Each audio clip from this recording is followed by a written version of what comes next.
to reduce gun violence, more must be done to keep our schools and communities safe. Congress must act to enact universal background checks, ban assault weapons and high-capacity magazines, require safe storage of firearms, end the gun industry's immunity from liability, and pass a national red flag law. We cannot allow these tragedies to continue. We have to do something. With that, as you can see, the Admiral is back with us in the room to discuss some new information we have today on Russia's pursuit of ballistic missiles to enable its brutal war in Ukraine and answer some questions on that topic. All right, Admiral. Good afternoon, everybody. Over the course of 5 days around the New Year's holiday, Russia launched repeated waves of aerial attacks against Ukraine. These massive bombardments used drones and missiles to strike cities and civilian infrastructure all across the country. Strikes reportedly hit a maternity hospital, a shopping mall, residential areas, killing dozens of innocent people and injuring hundreds more. As Russia continues to launch these brutal attacks, the United States has new information to share about the support that Russia is receiving from third countries. Due in part to our sanctions and export controls, Russia has become increasingly isolated on the world stage, and they've been forced to look to like-minded states for military equipment. As we've been warning publicly, one of those states is North Korea. Our information indicates that the Democratic People's Republic of Korea recently provided Russia with ballistic missile launchers and several ballistic missiles. On the 30th of December, 2023, Russian forces launched at least one of these North Korean ballistic missiles into Ukraine. This missile appears to have landed in an open field in the Zaporizhia region. And on January 2nd, Russia launched multiple North Korean ballistic missiles into Ukraine, including as part of its overnight aerial attack. We're still assessing the impacts of these additional missiles.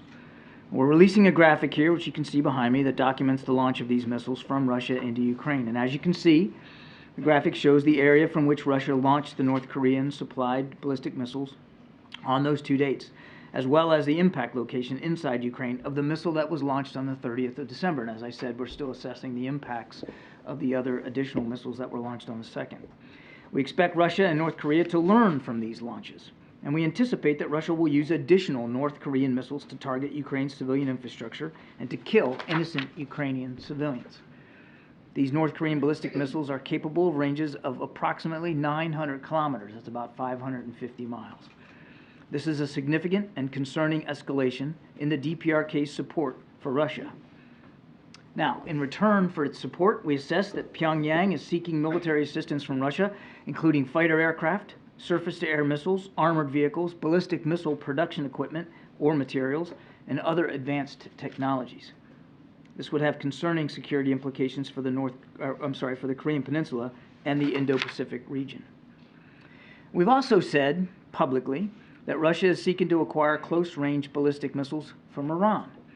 At this time, we do not believe that Iran has delivered close-range ballistic missiles to Russia. However, the United States is concerned that Russian negotiations to acquire close-range ballistic missiles from Iran are actively advancing. According to press reporting, in September of 2023, Iran's Revolutionary Guard Corps, the IRGC, hosted Russian Defense Minister Shoigu in Iran and showcased its Ababil close-range ballistic missile and other missile systems. This event marked the first public display of ballistic missiles to a senior Russian official visiting Iran since February 2022. More recently, in mid-December, the IRGC Aerospace Force deployed multiple ballistic missile and missile support systems to a training area inside Iran for display to a visiting Russian delegation. We assess that Russia intends to purchase missile systems from Iran. So in response to Russia's activities with Iran and North Korea, we are taking a range of steps with our allies and our partners. First, Russia's procurement of ballistic missiles from the DPRK directly violates multiple UN Security Council resolutions. We will raise these arms deals at the UN Security Council alongside our allies and partners, and we will demand that Russia be held accountable for, yet again, violating its international obligations. Second, we will impose additional sanctions against those working to facilitate arms transfers between Russia and the DPRK and between Russia and Iran. Third, we will continue to release information to the public and expose these arms deals, as we are doing today. because we will not allow countries to aid Russia's war machine in secret. But here's the bottom line. The most effective response to Russia's horrific violence against the Ukrainian people is to continue to provide Ukraine with vital air defense capabilities and other types of military equipment. To do that, we need Congress to approve our supplemental funding request for Ukraine without delay. Russia is relying upon its friends to replenish its military stockpiles and enable its war against Ukraine. Iran and the DPRK are standing with Russia. Ukrainians deserve to know that the American people and this government will continue to stand with them. So it's critical that Congress meets this moment and responds by providing Ukraine with what they need to defend themselves. The time for Congress to act is now. Thank you. Thank you. John, can you talk a little bit about how you obtained the information? Where did it come from? And then also, do you have any idea whether there are more that Russia has more from the DPRK coming as well, or have they sort of exhausted DPRK and now they're moving on to Iran? So on your first question, I think you understand, I have to be very careful here. We have been able to downgrade this information to provide to you today. As you know, intelligence is a mosaic, and we get information from many different sources that are corroborated and knit together to create the fabric that you saw today. So I'm not going to really be able to go into great detail about all the pieces that helped us put this together, but it was a wide range of intelligence sources over a period of time. As for their inventory now, again, I want to be careful here, but I would just put it this way, that we haven't seen anything that would tell us that Russia is not still reliant on munitions and missiles from North Korea. And as you remember, we also downgraded some information months ago about their procurement of artillery shells. So this is a relationship that has been ongoing, and we're obviously deeply concerned that it appears to still be in force, and that's why we're going to take those actions here at the UN. And in regards to Iran, how close is Russia to obtaining or to purchasing missiles from Iran? All I can tell you is what I said at the top, which is we have not seen them consummate a deal for close-range ballistic missiles. Go ahead, Michael. Admiral, I think you said in your topper that you sort of attributed part of the reason that Russia is having to go to these sources to the success of American sanctions aimed at their domestic production. But in our reporting suggests that there is intelligence that the domestic production of missiles inside of Russia has largely recovered, and in fact now the daily production of missiles inside Russia by Russia's own manufacturing system now exceeds what it was pre-war. So how much does the US government believe they really need these North Korean and Iranian systems, or is it just that is the sort of more scary part, that they're getting some different systems than they have the capability to build? Or what difference does it make that they're getting them from North Korea if they have the production capabilities to do it themselves? Well, there's awful lot there, Mike. So first of all, it's not just U.S. sanctions and export controls. It's really an international effort to put pressure on his war-making ability, and we do believe it has been effective. I mean, he's now able to produce Iranian-designed drones on Russian soil because of this deal he's got with Iran. And as we've talked about, he's going to countries like North Korea for additional munitions, missiles, and artillery shells. I can't speak to the degree to which his defense industry has somehow managed to overcome the pressure. I would argue that we don't believe that it has fully circumvented and been able to thrive under the international economic pressure that he's under. We still believe that the export controls and the sanctions that we and our partners have put in place have had a detrimental effect on his ability, his defense industrial capacity. That does not mean that he hasn't tried to improve and increase that capacity.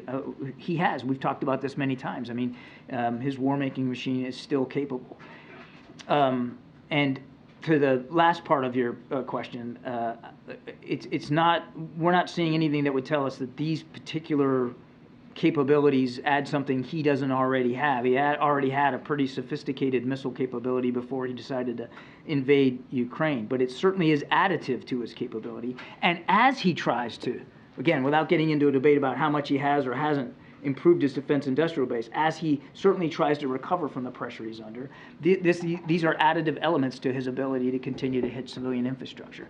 It is, though, of a piece of a larger effort by Mr. Putin to weaponize the winter, to target specific civilian infrastructure and facilities to try to break the back of the Ukrainian people.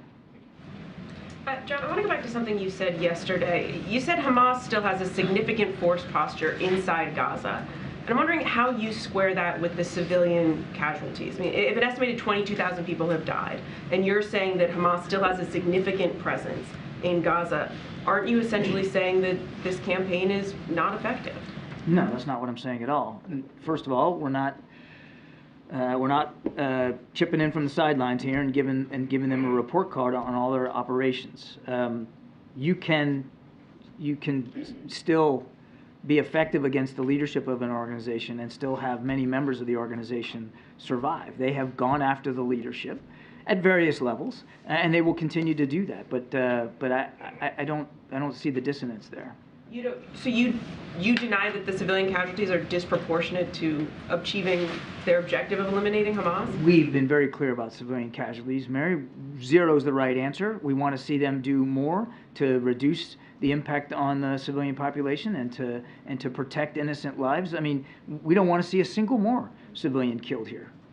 I guess when the civilian casualty outweighs the losses to Hamas this significantly, this drastically, if that many people have died and you still have a significant presence inside of Gaza, at what point do you say this strategy isn't working? That would be for the Israelis to speak to. This is their operation, not the United States operation. They would have to make those kinds of decisions. I will tell you that they believe that they still have a viable threat by Hamas, that the Israeli people are still under a threat by Hamas, an organization that has vowed to do October 7th over and over and over again, that doesn't believe that Israel should exist as a nation. And so they're prosecuting against that threat. And we are continuing to talk to them about how they do that, because as Secretary Blinken has said, how they do it matters. And we want to make sure that they're doing it effectively, clearly, against the leadership of Hamas, going after their ability to command, control, and resource themselves, at the same time protecting innocent lives. Thanks, Karine. John, ISIS has claimed responsibility for the attack in Iran. Is that the U.S. conclusion as well? And what is your analysis, or the U.S. analysis then, of ISIS's strength and whether it's increasing? We have seen the public credit now that ISIS-K has taken for the attack in Iran. We're certainly in no position to doubt that claim by ISIS-K. And I'm sorry, the second question was?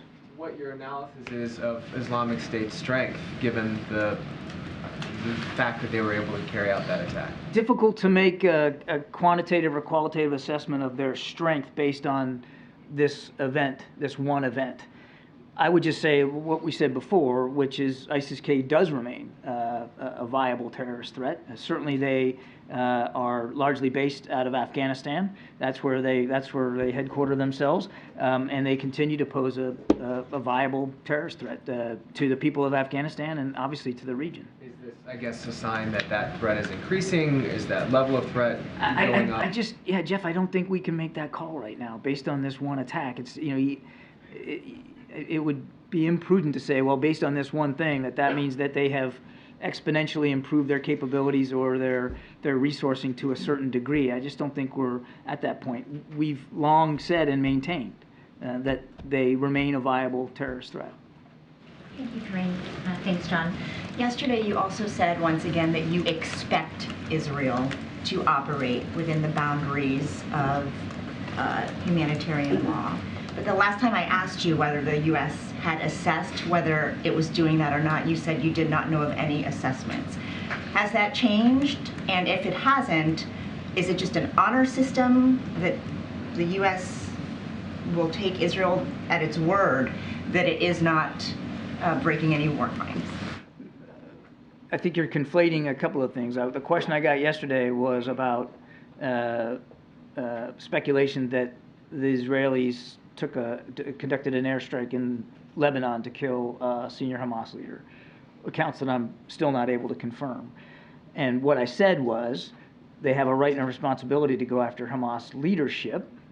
They've said that they're going to do that, same kind of tactic that we would and have approached against groups like ISIS and Al-Qaeda, but we expect them to do it in accordance with international law, is what I said, and that was the context with which I said it. It wasn't about civilian casualties. It was about a proposed airstrike, a reported airstrike in southern Lebanon. Now, to the thrust of your question, we continue to talk to our Israeli counterparts about, again, the manner in which they're conducting military operations, and with the foremost in mind, the need to protect innocent civilian life. And as I have said before, we have seen them act in ways that demonstrate that they are making an effort. That doesn't mean that more can't be done or more shouldn't be done. We don't want to see a single more innocent civilian life taken. But they have, for instance, they have reduced their reliance on airstrikes. They have, in some cases, conducted operations at smaller unit levels so that they can be a little bit more precise. They have publicized areas where people can go to be safe from combat operations, and they have opened up humanitarian corridors. So they are making an effort. Again, doesn't mean that more can't be done. So I hear what you're saying, and if you continue to say you do a lot of talking to Israel, you do a lot of talking to partners in the region. Have you taken any action to this day to assess whether Israel is following the rules of war or not? I am not aware of any kind of formal assessment being done by the United States government to analyze the compliance with international law by our partner Israel. Why not? And how can you be sure then that the weapons and resources that the U.S. is supplying is under those guidelines? I would just tell you that we have not seen anything that would convince us that we need to take a different approach in terms of trying to help Israel defend itself. Thank you. Thanks, John, Admiral. There was a strike in Baghdad today that killed a military commander of a pro-Iranian group. Just wondering if you can confirm whether the United States was responsible for that strike. I think I'm going to refer you to the Department of Defense on that one. But didn't you ask me yesterday about Palestinian taxes? I did not. Somebody did. I'll take an answer. Yeah, but I actually, if you don't mind, I screwed this up. I screwed this up yesterday. So I was asked yesterday about whether we think Israel should agree to the Norwegian plan that would allow taxes that Israel collects for the Palestinians to be transferred to the PA. This is Palestinian money. We've been clear that those revenues should be released to the Palestinian people. I got it wrong yesterday, and I just wanted to correct the record. Thank you, Karine. Just quickly, John, on the strike in Ukraine, is the fact that the North Korean missile landed in an open field indicative of a failure of the missile of some kind? Yeah, I think it's just too soon to know that. We don't have any specific data analysis that tells us it was a failure of the missile. Could have been a targeting issue. Could be a missile malfunction. It might be a result of poor operational factors, whether or not the crew was properly trained how to fire. We just don't know. I mean, thankfully, all it did was put a hole in a field. But I would remind that on the 2nd of January, there were multiple North Korean ballistic missiles fired into Ukraine. And as I said in my opening statement, we're still doing the assessment on the damage that they caused. On the attack, or on the warning to the Houthis from that list of nations, can that be read as anything other than threatening to attack in Yemen? It's a pretty clear statement of how concerned we and our 12 other partners are, particularly, about what the Houthis are doing in the Red Sea. We don't telegraph our punches one way or another, but we take these attacks very, very seriously.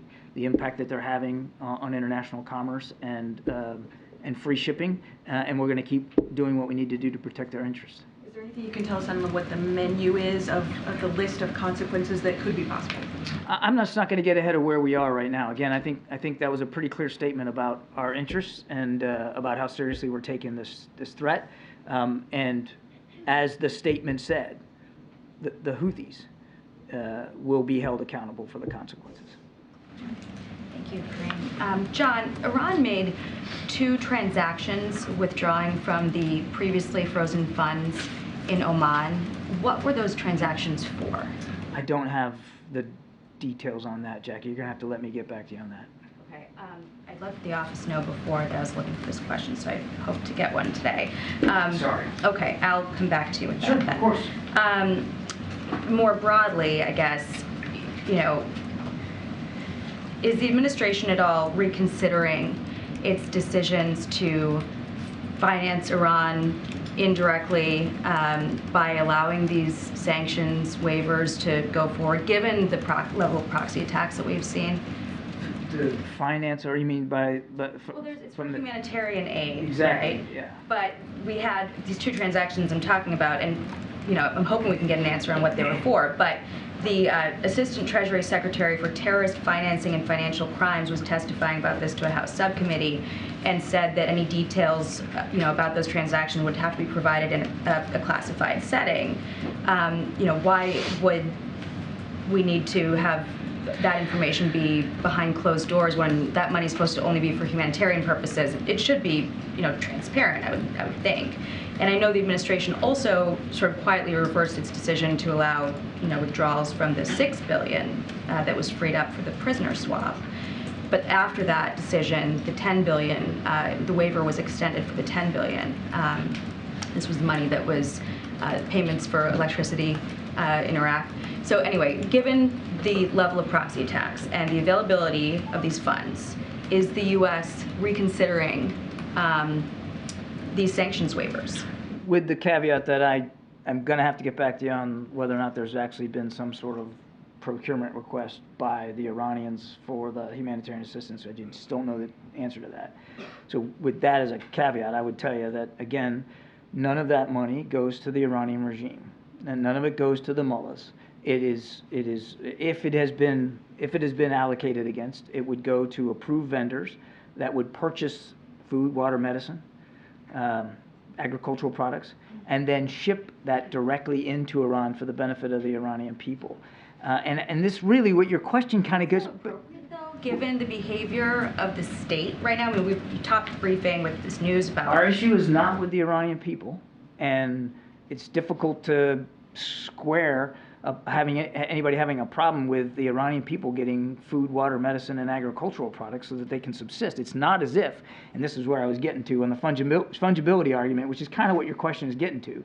It's not as if the mullahs are sitting around thinking, well, how can we make the lives of the Iranian people better?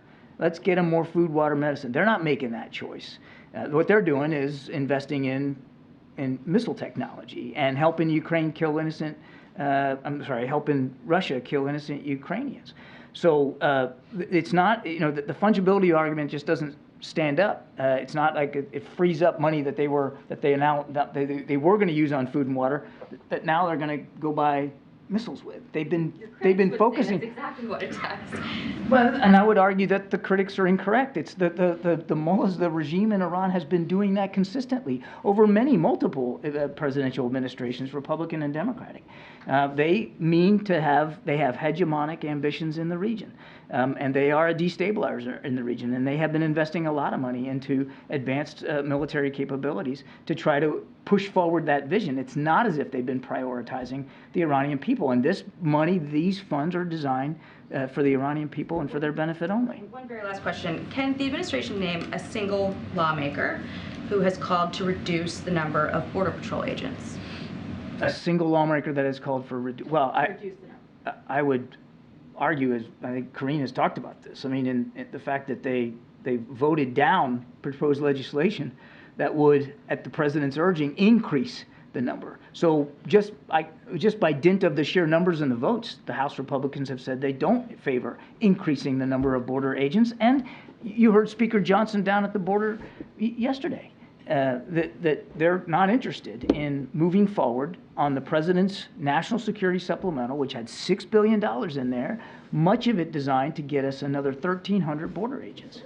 The 2,000 Border Patrol agents being eliminated, I think that's a reference to the House DHS appropriations bill, which was obviously not taken up by the Senate. They had a CR, but that very bill, I mean, Republicans say that it actually would have increased the number of Border Patrol agents because it was going to eliminate funds for climate change and clean energy programs. I mean, the White House even issued a statement at that time saying that those cuts to those programs would be, unpalatable to the president. But this is sort of the first time I've been hearing this claim about eliminating 2,000 Border Patrol agents and painting a picture like we're short 2,000 at the border when, in fact, that didn't happen. When the proposed legislation has additional border agents in it and House Republicans voted down, I'm not sure how else you want to take that. All right, go ahead.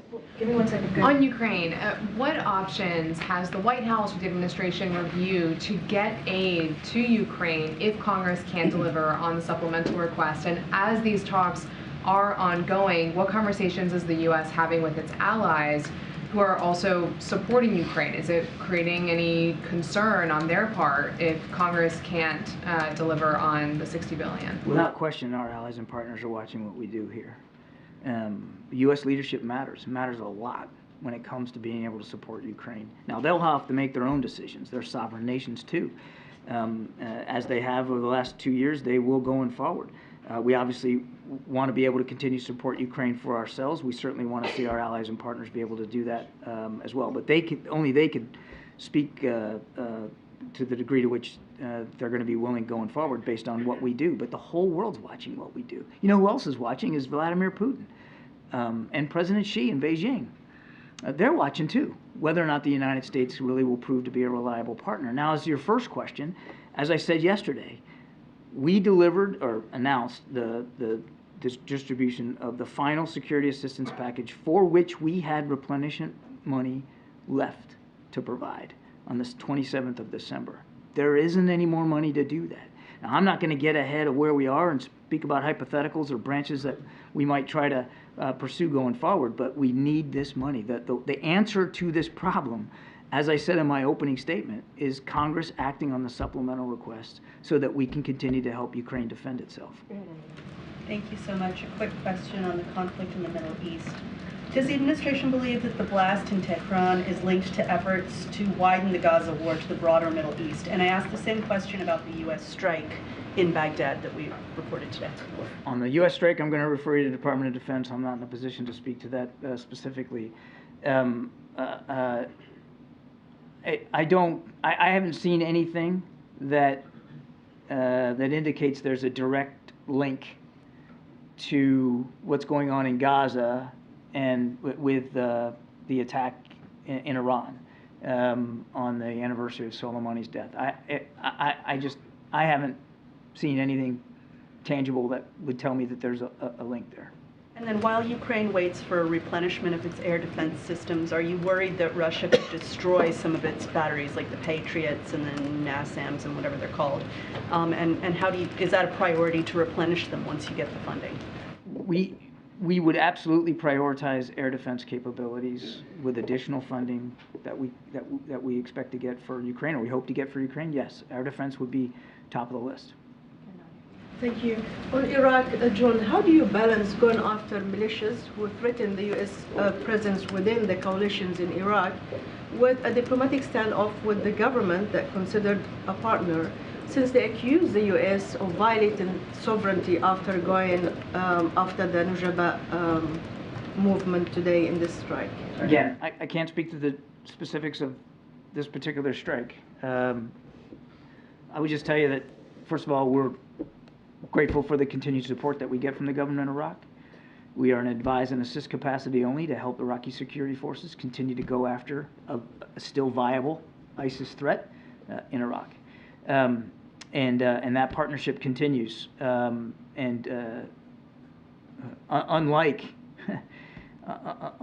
Iran and the IRGC, we actually respect Iraqi sovereignty, and we take that seriously. You know what else we take seriously? Defending the lives of our men and women in uniform who are in Iraq, at Iraq's invitation, to help them get better against this terrorist threat. We take that seriously too. We have a right and a responsibility to make sure that they are well defended. And as the President has said, we'll continue to do what we have to do to protect our people. One more. You said that Israel conducts this war and you want to see zero civilian casualty.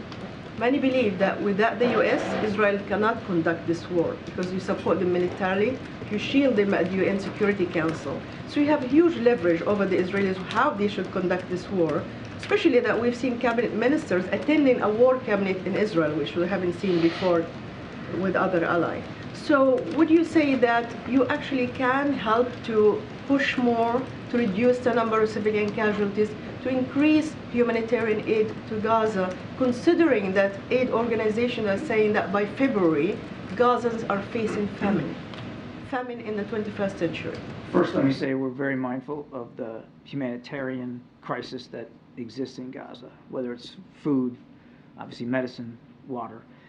And that is why, to your specific question, we have worked hard since the beginning of this conflict to talk to the Israelis about how they're conducting these operations, to lead the world literally in increasing humanitarian assistance inside Gaza now. Now, there's 2 gates open, Rafah and Kerem Shalom. That's not by accident. That's because the our American diplomatic efforts have done so much to get those gates open. And the trucks continue to flow. Not as much as we want, but they are.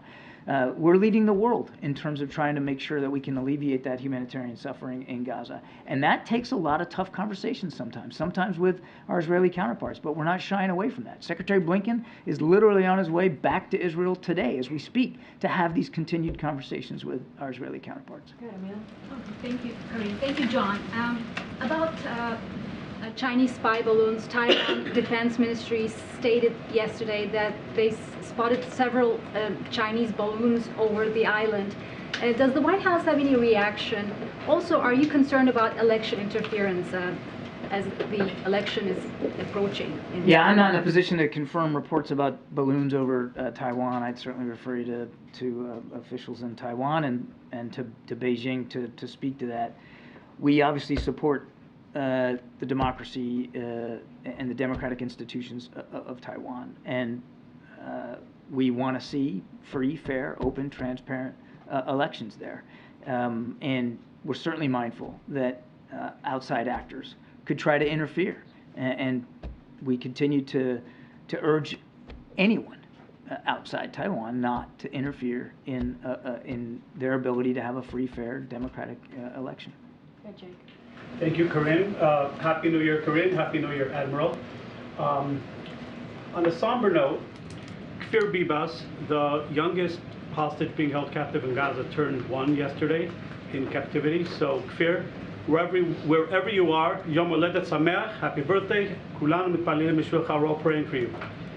I have 2 questions about the recent U.S. intel report that came out regarding the Shifa Hospital being used as a Hamas command and control center. First of all, can you share with us what new information has come to light now that we didn't already know back in November when the Israelis took control of the complex?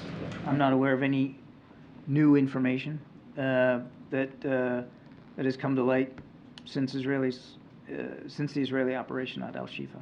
So this recent intel assessment is only confirming what we already knew then? It is. Okay. And my second question is, what's your reaction to U.S.-funded agencies like UNRWA that have had a presence in these hospitals, that have had schools that is being alleged to have been used as stockpiles for weapons? Does this make them complicit in any way? How does the administration view this? And is there any way that you plan on adjusting your strategy moving forward as far as dealing with UNRWA and other such agencies? UNRWA, the UN relief agency, does important work. In fact, they're doing a lot of heavy lifting right now in terms of trying to get food, water, medicine to the people of Gaza all up and down the strip. They're doing a lot of work, and they're doing it in harm's way, very much so in harm's way. And you can't hold them accountable for the depredations of Hamas and the way Hamas uses civilian infrastructure, including hospitals, for command and control, for storage of weapons, for the holding of hostages. Shouldn't they at the very least raise the alarm if their own facilities are being used in a military? Look, I'll let the UN speak to their agency and what alarms they want to raise or not. We gave them $1 billion. They do good work in Gaza, and they are important to helping get the humanitarian assistance to the people of Gaza. And we're grateful for that work that they're doing, very much in harm's way.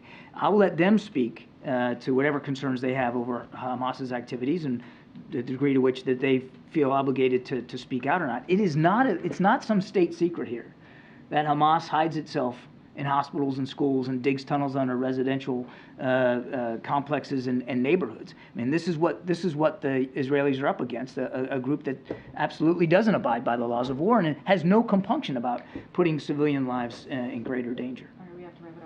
If I could ask you very quickly, John, about the U.S. service member's mother and uncle who were safely freed thanks to a rescue operation from Gaza. It happened in the last several days. I know the U.S. military was not directly involved in this. Can you tell us what role the U.S. played in any way, how this came to be, how the White House became aware of the situation? What, if anything, can you tell us about those circumstances? Yeah, Peter, well, first of all, we're glad they're out.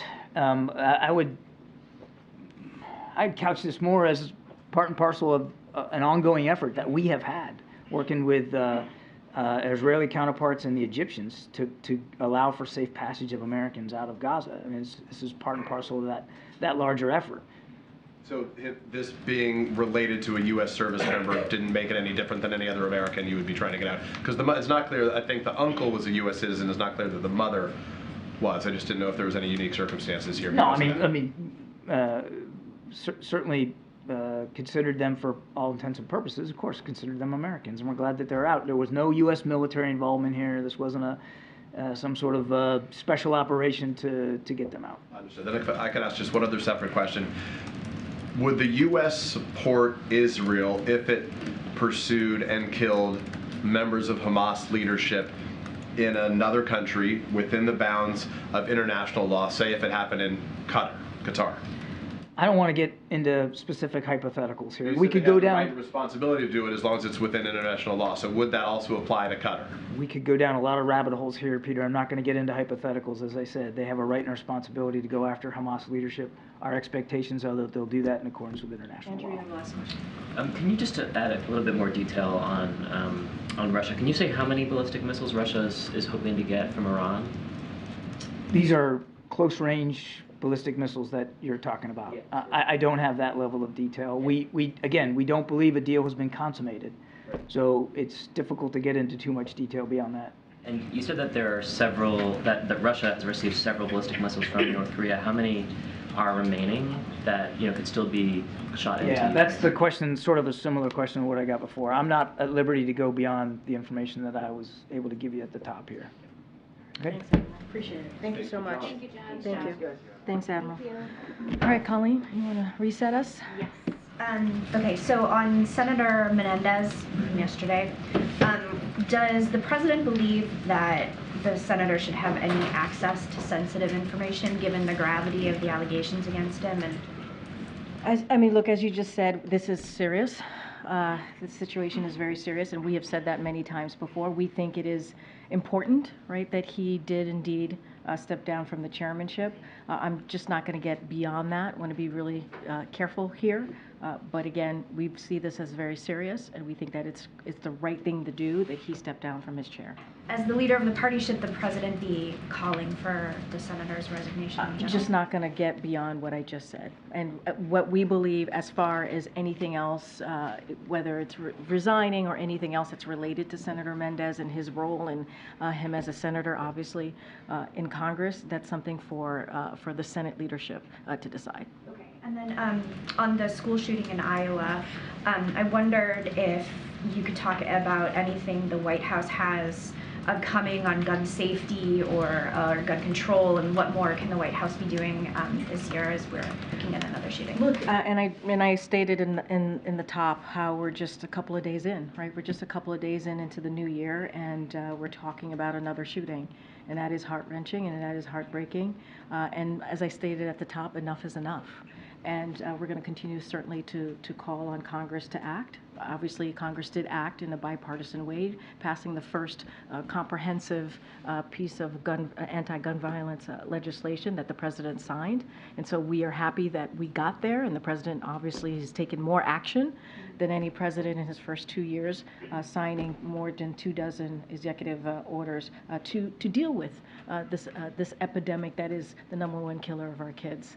And so, look, we have to keep doing the work. And what I can say is just last month, we hosted the largest ever White House convening of state legislators to discuss actions that they can take to end this epidemic of gun violence. And so we also announced the Safer States initiative to drive additional progress from investments in gun crime prevention and intervention to common sense laws to keep guns out of dangerous hands. And so we're going to keep doing that. And this is, again, this is a president that has taken unprecedented action here.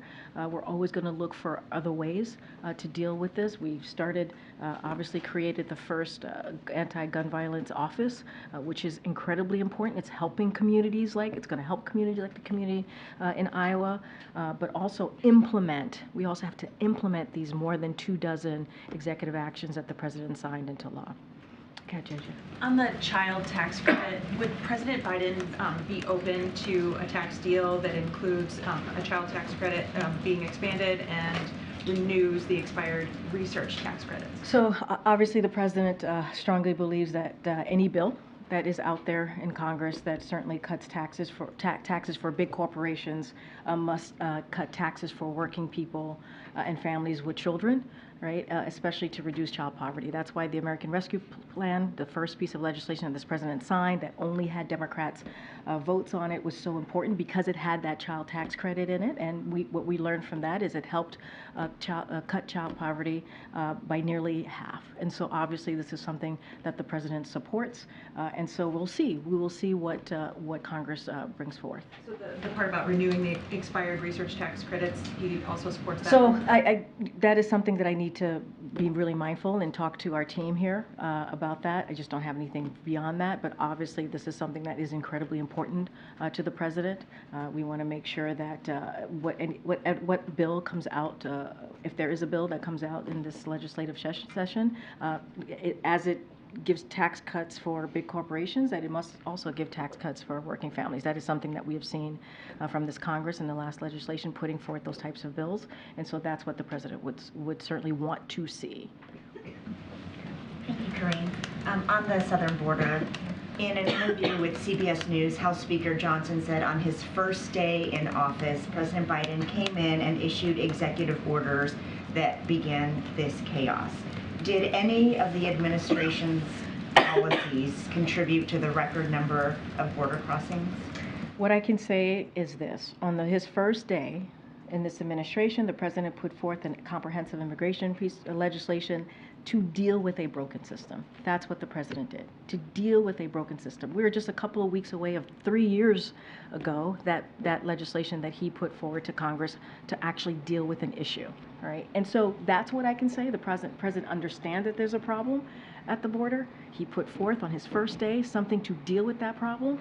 And what we continue to see from Speaker Johnson and Republicans, House Republicans, I know Jackie asked a question about something that I said yesterday in May, and I'll repeat it. I repeat what I said yesterday. In May, House Republicans decided to vote on a bill that would cut 2,000 Border Patrol agents at the border. That's what they did. That's what they did. And they continue to obstruct and get in the way of of the president wanting to move forward with a supplemental that includes border security. They're getting in the way of it. They are. While Senate Republicans and Democrats in a bipartisan way are trying to find a way, a bipartisan agreement to deal with border security, you have House Republicans who left. They left in the middle of December, and I think they come back next week. Maybe they'll get some work done. Instead, they're playing politics. So is that a no? Look, what I can say is what the president has done. I'm not going to speak to data. I have not seen any data that would show this, so certainly I can't speak to that. What I can say is the actions and what the president has done and how seriously he has taken this on his first day, understanding that this system has been broken for decades. This immigration system has been broken for decades. Under a Republican president, under a Democratic president, it has been broken. And as negotiations continue, are there any red lines for the White House when it comes to negotiating what Republicans are demanding when it comes to policy? Look, I'm going to stay consistent here. I'm not going to negotiate from here, from the podium. I'm going to let folks who are negotiating, the senators, both on the Democratic side and obviously on the Republican side, who are negotiating this. Obviously, we have been involved. They've been talking through the holidays. We really appreciate their efforts here. We think we're headed in the right direction, and so we're gonna.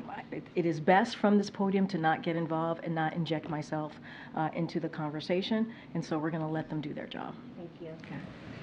On House Republicans and getting this supplemental request passed, House Republicans have made clear to this point that they are not interested in signing off on a border deal, anything short of H.R. 2, which they passed. So is there any outreach from the White House to House Republicans to try to get the supplemental across the finish line and get a deal? They went home in December.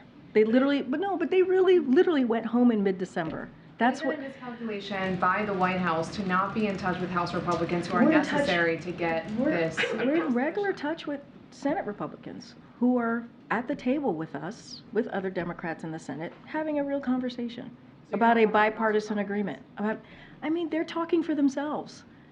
They basically took action by leaving in mid-December while the Senate side was actually having conversation to deal with an issue. They're playing politics. So I'm going to let them, their actions are speaking for themselves. We're going to have a real conversation where the negotiation is actually happening in good faith with both Democrats and Republicans in the Senate, and that matters. That matters. And so we think it's going in the right direction. We want to continue to have those conversations. It's been happening for some time now. And so we'll let them put something forward, and we'll move from there. Lastly, though, but if House Republicans are slamming White House immigration policies, why is the White House not in touch with those Republicans who, again, would need to approve of a deal to get the critical supplemental request that you've talked about? I'm not saying that we're not going to have, at some point, we're not going to have a conversation with House Republicans. That's not what I'm saying. I'm saying that their actions have proven to everyone where they stand on this. So we're having a productive conversation with Senate Republicans and Democrats to find a bipartisan agreement, because we understand the system is broken. It's been broken for decades, the immigration system, and that is important. Let's not forget, this is a president that has been able to come together with Republicans and put forth many, hundreds of bipartisan agreements, that legislation that have been turned into, that he signed into law. That's something that he understands how to do. His team understands how to get that done. But, you know, House Republicans, again, they left in mid-December and have not returned to actually deal with this in a real way. Instead, they're playing politics. That's what we're seeing. I'm not saying that conversations are not going to happen. Obviously, we have to have the House be involved in this too. But right now, the productive conversations are happening in the Senate. Just based on that last answer, has there been a breakdown in the relationship between the White House and the House? I wouldn't say there's a breakdown of relationship. What I will say is just we're calling out what we're seeing. We're calling out what we're seeing. I mean, it's the facts. They left in mid-December, and who was left to continue to have the conversation as it relates to the border, right? The border security was the Senate. And when we've had and we're having conversation with both Republicans and Democrats in the Senate. I have two completely unrelated questions. Sure. Apologies for hogging time. No apologies. Go for it. The president did have this lunch with historians, and I'm wondering if there are any details you can share about that, and also, like, what about this particular moment has him reaching out to historians? So look, the president has done this before. Here's something. Okay. I heard a voice. No worries, Jackie. I thought I was hearing things, but I'm not. I was like, I'm the only person that's hearing it. Okay. Okay. You and me. Okay. Okay. So look, the president tends to, and he's done this before. He's met with historians before ahead of an important national moment, which we're about to see. Certainly as it relates to January 6th.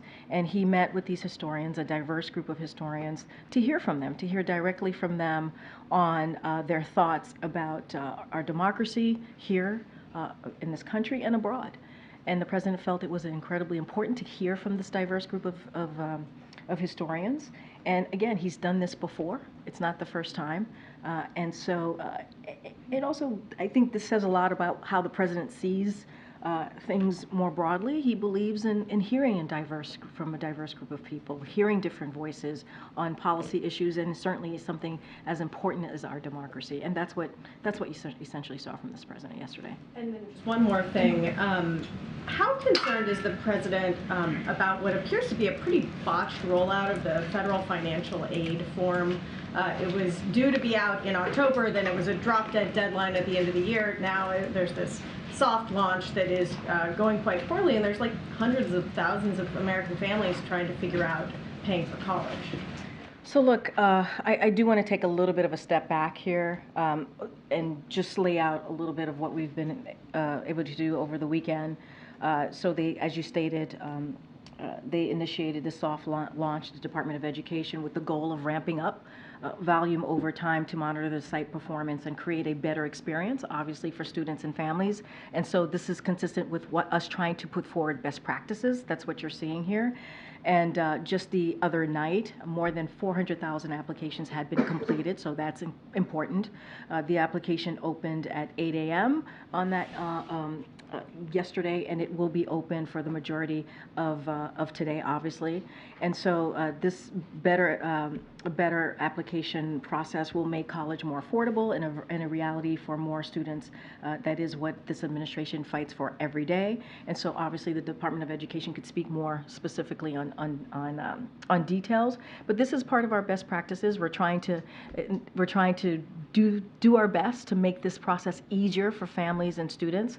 And so, look, it's going to take a little bit of time, right? It is, but they've been working through it. The Department of Education has been working through this through the weekend, and so we're seeing some better improvements here, and I think that's important. Go ahead, I didn't get to you. Go ahead. Could you give us some more information about the president's talk tomorrow, his visit to Valley Forge, which was pushed up from Saturday? Say that last part? It was pushed up from Saturday because I guess we're going to have a snow.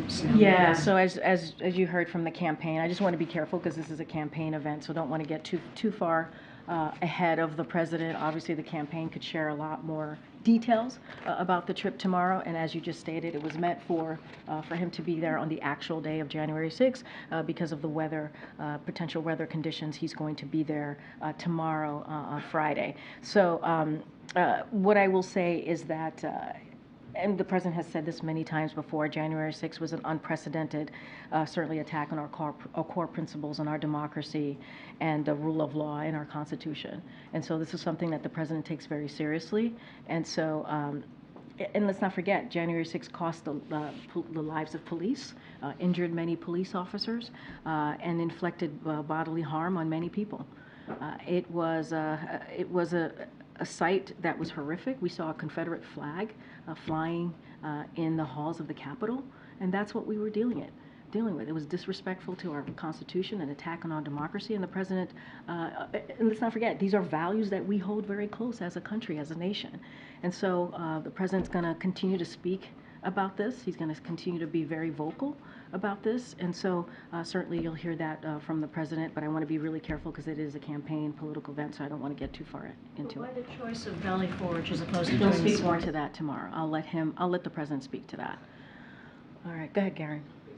The NAACP and community leaders are decrying a ruling from a judge in Jackson, Mississippi, a predominantly black city, the capital of Mississippi, that would allow state leaders to appoint a judge and prosecutors as opposed to the residents being able to elect those that judge and prosecutors. They say this is racial discrimination and an issue of democracy. Does the White House have a position on this ruling? So as you know, it's an ongoing litigation, so I want to be careful we don't comment on ongoing litigations. But while the federal appeals court temporarily halted this decision from moving for now, it's important that every state respects the democratic process and the will of the people. That is something that the president believes. And the denial of self-governance is an affront to the democratic values on which our nation was founded. And so the people of Jackson, certainly like any other American across the country. They deserve to have their voices heard. That is important. That is something that the president believes, certainly, and also the vice president and the rest of the administration believes. So I'll leave it there because, as you know, the litigation is continuing. Tomorrow's job reports, numbers that will come out tomorrow. The White House has touted a lot last year's record low black unemployment rate, but that only tells one part of the story in terms of the black economy.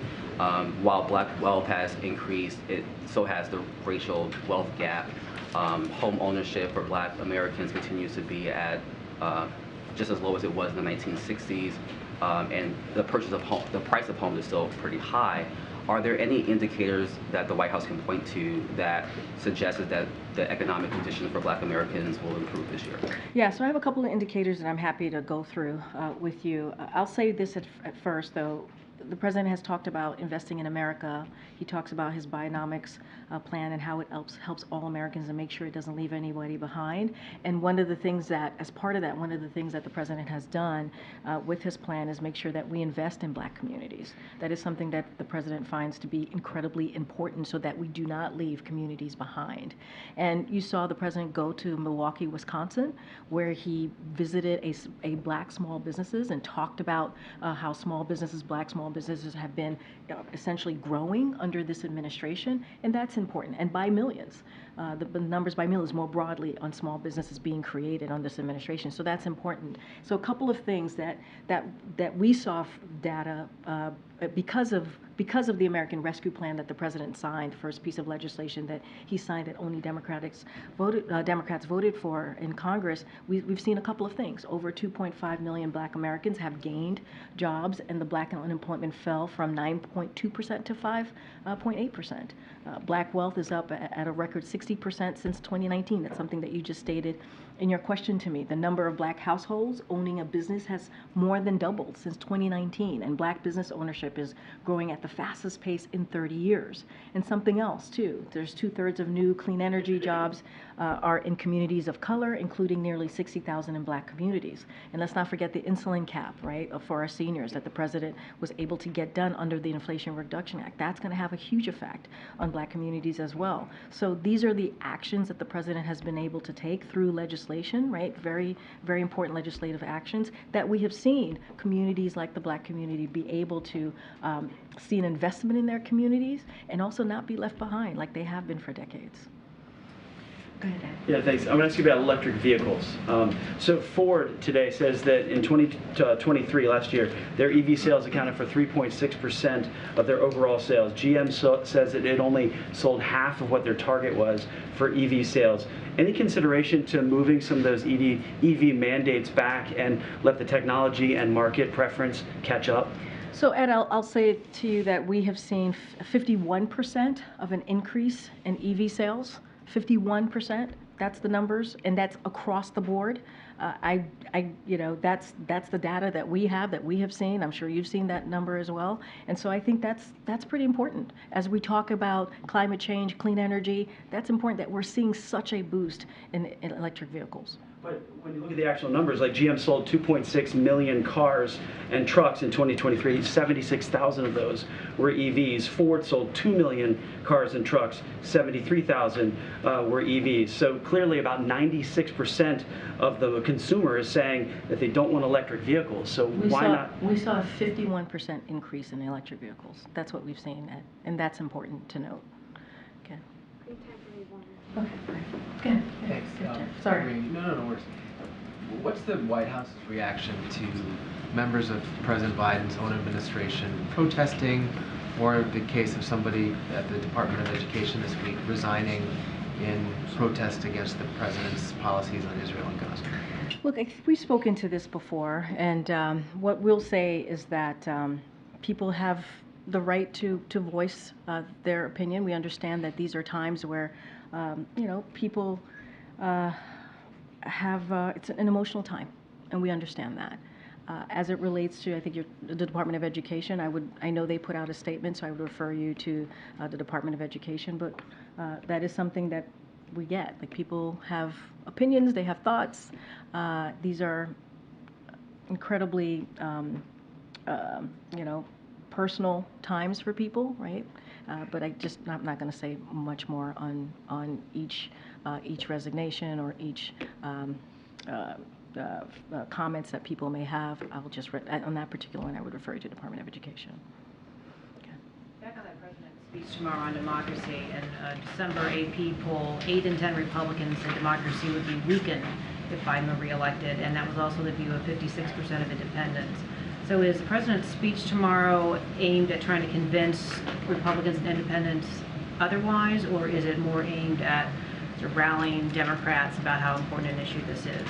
So I appreciate the question. Tomorrow's a political campaign event speech, so I'm not going to get into the reasoning behind what the president is there for, right, specifically on a campaign basis. I'm not going to get into his remarks or his speech.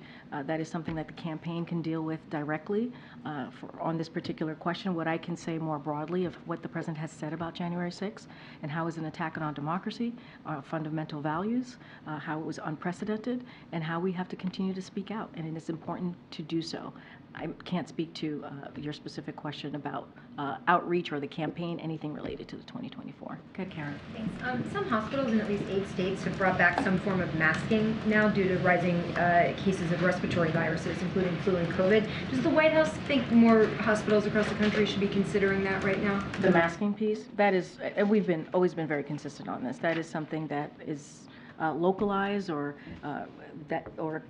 hospitals, communities, cities, states, they have to make their own decisions. That's not something that we get involved in. And how about Americans broadly now? There's 31 states in the latest data that have high or very high levels of respiratory illness, RSV, flu, and COVID. What should Americans be doing with the recommendation? So, look, it is up to each and every American to make their decision on what they want to do. We have a range of tools, right? That is something that we've been able to do these last 3 years for people to protect themselves from the impact of COVID, whether it's a vaccine, whether it's at-home testing, whether it's treatments, right? All of these things are incredibly important. So there are tools available for folks, and we're going to certainly encourage Americans to take those steps. We're not going to. It is up to them. It is up to them as it relates to masking what individual Americans want to do. That is not something that we're going to regulate. Back here. What do you say? Go ahead. Go ahead. Unbelievable. Unbelievable. I love you so much, James. Go ahead. Go ahead. It is. On gun control, you mentioned the 2022 bill the president signed. Yeah. Do you think that that bill is having an impact on the number of mass shootings that we're seeing now? So look, I think that piece of legislation certainly was important.